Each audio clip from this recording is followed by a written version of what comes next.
रवा डोसा मी कसा बनवते ते बघा. पाव किलो रवा घेतला, पाव किलोमध्ये थोडंसं कमी होतं. आणि 1 वाटी दही घेतली आणि इकडं 2 कांदे कापून घेतले, छोटे छोटे 2 कांदे. 1 मोठा कांदा कापला तरी चालते. आणि इकडं 4 मिरच्या कापून घेतल्या, तुम्ही 2 मिरच्या घातला तरी चालते.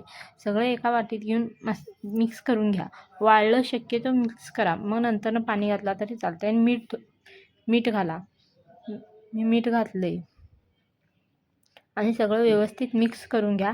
आणि त्या दहीच्या वाट्यानं पाणी घाला. एकदम सगळं पाणी घालू नका, जसं लागल तसं घाला.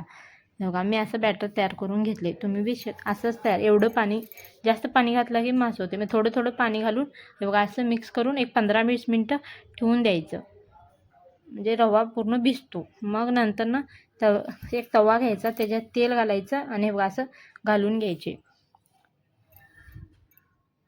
आणि बघा असं घालून जरा जरा तेल सोडायचं आणि झाकून घ्यायचं. मग वाफेत रवा मस्तपैकी तयार होतो. झाकून घ्यायचं. हे बघा असं होते. मग हळूच काढायचं. शक्यतो हळू काढा, गडबड करून काढू नका, तुटतंय मग नाहीतर. आणि हे बघा असे काढून घ्यायचे आणि छान छान असे तयार करून घ्यायचे. कलर असा मला म्हणजे कलर छान येतो, असं छान लागतं, मस्त लागतं. करून बघा एकदा. आणि असे तयार करून घ्या. आणि त्याच्याबरोबर तुम्ही चटणी, आपली डोश्याची चटणी तयार केला तरी चालते. आणि बघा मी आणि तयार करून घेतलं. हे बघा असे छान पटपट निघतात. एकदा जर तुम्ही करायचं म्हणजे व्यवस्थित केला का नाही, तुटत नाहीत, काहीही होत नाहीत.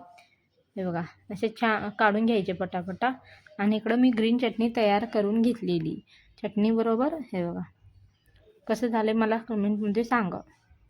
आणि खायला खूप टेस्टी लागतं, मस्त लागतं. आणि तुम्ही बी घरात करून बघा.